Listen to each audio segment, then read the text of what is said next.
জলের দেবতা এবং ভূত। লেখক সমরেশ মজুমদার। এক গ্রামের প্রান্তে একটি চাষি পরিবার বাস করত। তারা খুব গরিব, নিজেদের কোনো জমি জমা নেই, অন্য মানুষের জমি চাষ করে যা পায় তাই দিয়ে কোনো মতে আধপেটা খেয়ে থাকে। গ্রামের পাশেই বড় নদী, কিন্তু ওই পরিবারের কেউ নদীর কাছে যেত না, কারণ তাদের এক পূর্বপুরুষ নদীতে মাছ ধরতে গিয়ে ডুবে মারা গিয়েছিল। তারপর থেকেই আদেশ জারি হয়েছিল কেউ যেন ভুলেও নদীর কাছে না যায়। চাষির দুই ছেলে, দুজনেই বাবাকে খুব মান্য করে, বাবার সঙ্গে পরিশ্রম করে, কিন্তু একটা ব্যাপারে দুজনের খুব অমিল। বড় ছেলে রোজ রাত্রে খুব ভালো ভালো স্বপ্ন দেখে, ভালো খাবার, ভালো দৃশ্য, সুন্দর ফুল এবং দেবদেবীরা তার স্বপ্নে দেখা দেন। আর ছোট ছেলে স্বপ্ন দেখলেই যাবতীয় খারাপ দেখতে পায়। সে ইতিমধ্যে তার স্বপ্নে গেছো ভূত, শাকচুন্নি, স্কন্দকাটা ভূত, ব্রহ্মদৈত্য দেখে ফেলেছে। দেখে দেখে ক্রমশ অভ্যস্ত হয়ে যাওয়ায় আর মনে ভয় আসে না।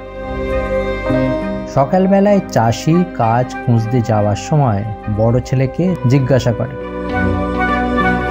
কাল রাত্রে তুই কি স্বপ্ন দেখলি বড় খোকা? বড় ছেলে বলল, পবনপুত্র বীর হনুমানকে দেখলাম। তিনি বললেন, বাবা, তোমার স্বপ্নে সব দেবতা আসেন, শুধু বরুণ দেব ছাড়া। কেন জানো? আমি বললাম, না তো। তখন বীর হনুমান বললেন, তুমি নদীর কাছ থেকেও কখনো নদী দেখোনি, তাই। চাষি বলল, স্বপ্নে ওরকম অনেক কিছুই দেখা যায়, কিন্তু শুনতে নেই। তা হেরে ছোট খোকা, কাল তুই কোন ভূত দেখলি? ছোট ছেলে বিষণ্ণ মুখে বলল, কাল কোনো ভূত পেতনিকে দেখতে পাইনি বাবা, তারা নাকি মেচোমতের বাড়িতে গিয়েছিল। এ কথা তোকে কি বলল? চাষি জিজ্ঞাসা করল। একটা কানা পেঁচা স্বপ্নে উড়ে এলো, সেই বলল মেচো ভূতের বাড়িতে নাকি সবার নেমন্তন্ন ছিল। নদীর বড় বড় মাছ ধরেছিল জমিদার মশাই, সব মেছো ভূত নিয়ে নিয়েছে ওদের খাওয়াবে বলে। কানা পেঁচা আমাকে ঠাট্টা করলো নেমন্তন্ন পাইনি বলে। চাষি বলল, স্বপ্নে অমন কথা অনেকেই বলে, কিন্তু কান দিবি না। সেদিন কাজ পেল না ওরা। বৃষ্টি না হলে কাজ নেই, কাজ না হলে তো খাবার জুটবে না। খরা শুরু হয়ে গেল। চাষি আর তার ছেলেরা শাক পাতা জঙ্গল থেকে তুলে নিয়ে এসে সেদ্ধ করে খেতে লাগলো। একসময় খরার দাপটে গাছের পাতাও শুকিয়ে গেল। চাষির রাত্রে ঘুম হতো না, কিন্তু তার ছেলেরা বেশ ঘুমোতো। সেদিন সকাল হতে চাষি দেখল বড় ছেলে মাথায় হাত দিয়ে বসে আছে। চাষি তাকে কারণ জিজ্ঞেস করাতে সে বলল, কাল রাত্রে স্বপ্নে কোনো দেবতাকে দেখতে পাইনি, কোনো ভালো ফুল বা ভালো দৃশ্য চোখে পড়েনি। শুধু মালোপাড়ার নিবারণ কাকা এক ঝুড়ি মাছ নিয়ে চলে গিয়েছিল বিক্রি করতে। কথাটা শুনে ছোট ছেলেও বলল, সে কাল রাত্রে নিবারণ কাকাকে দেখেছে। কোনো ভূত পেতনি দানব নয়, শুধু নিবারণ কাকা ঝুড়ি থেকে মাছ তুলে কপ কপ করে কাঁচা খেয়ে নিচ্ছিল।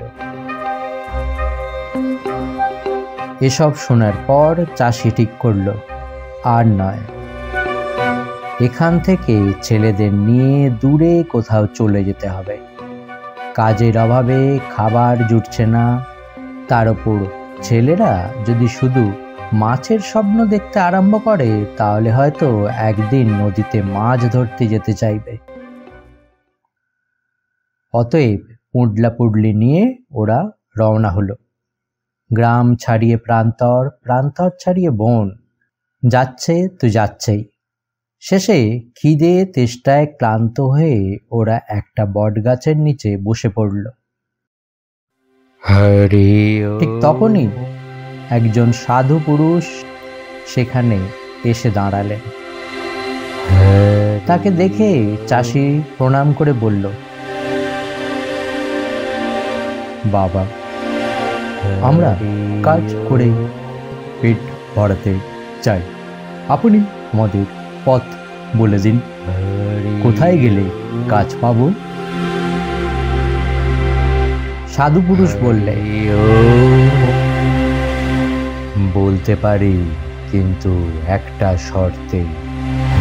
আমি দুটো প্রশ্ন করব, যদি তার ঠিকঠাক জবাব দিতে পারো তাহলেই বলবো।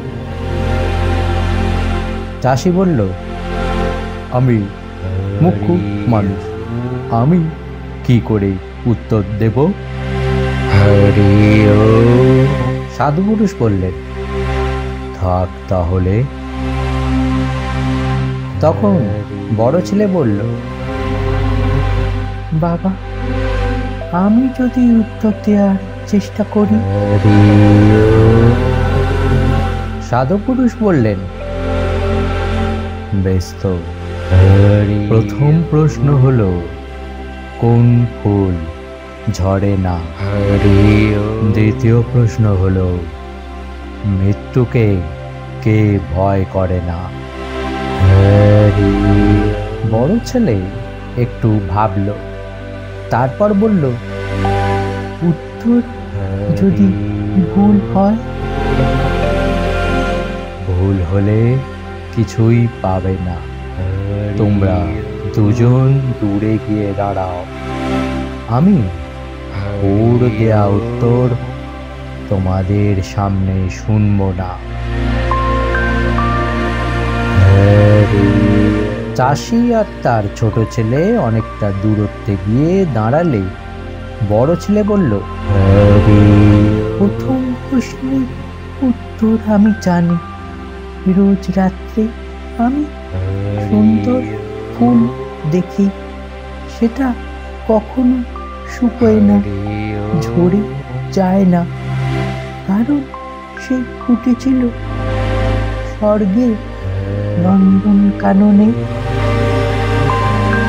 সাধু পুরুষ মাথা নাড়লেন, ঠিক ঠিক, তাই ওর বুকে মধু নেই, গন্ধ নেই। এবার দ্বিতীয় প্রশ্নের উত্তর দাও। বড় ছেলে বলল, তার উত্তর আমার জানা নেই প্রভু। সাধু পুরুষ বড় ছেলেকে চাষির কাছে পাঠিয়ে দিয়ে ছোট ছেলেকে কাছে ডাকলে, তুমি কি প্রশ্ন দুটোর জবাব দিতে পারবে? মাথা চুলকে ছোট ছেলে বলল, প্রথম প্রশ্নের জবাব আমি জানি না, তবে দ্বিতীয় প্রশ্নের জবাব হচ্ছে, মৃত্যুকে ভয় পায় না দৈত্য, দানব, ভূত, পেতনি। রোজ রাত্রে তাদের আমি দেখি তো, আর মরার ভয় নেই বলে ওরা ভয় পায় না। বাহ, ঠিক বলেছ। এবার চাষিকে ডেকে সাধুপুরুষ বললেন, তোমার দুই ছেলে একটা করে উত্তর ঠিক বলেছে। দুজনের উত্তর জুড়লে দুটো উত্তরই সঠিক। কিন্তু সেটা তো কথা ছিল না। তবু অর্ধেকটা দিয়েছে বলে তোমাকে একটা উপায় বলে দিচ্ছি। তোমরা এখানে মাটি খোঁড়ো, খুঁড়তে খুঁড়তে বিরাট দিঘি তৈরি করো। সেই দিঘি তোমাদের খাওয়াবে।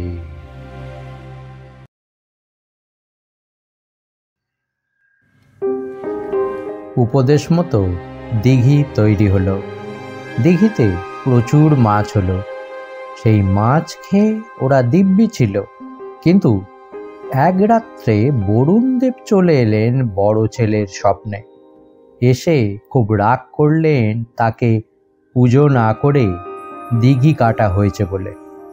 আবার ছোট ছেলে স্বপ্নে দেখল মেছো ভূত তিরিং বিরিং করে নাচছে, তাকে বাদ দিয়ে ওরা মাছ খাচ্ছে বলে। সকালে সব শুনে চাষি দুটো বেদি তৈরি করলো দিঘির ধারে। একটার ওপর বরুণদেবের মূর্তি এনে বসালো, অন্যটির ওপর মেছো ভূতের মূর্তি, একেবারে মুখোমুখি। মুশকিল হলো সেই রাত থেকে চাষির ছেলে দুটোর মন খুব খারাপ। তারা আর স্বপ্ন দেখতে পাচ্ছে না।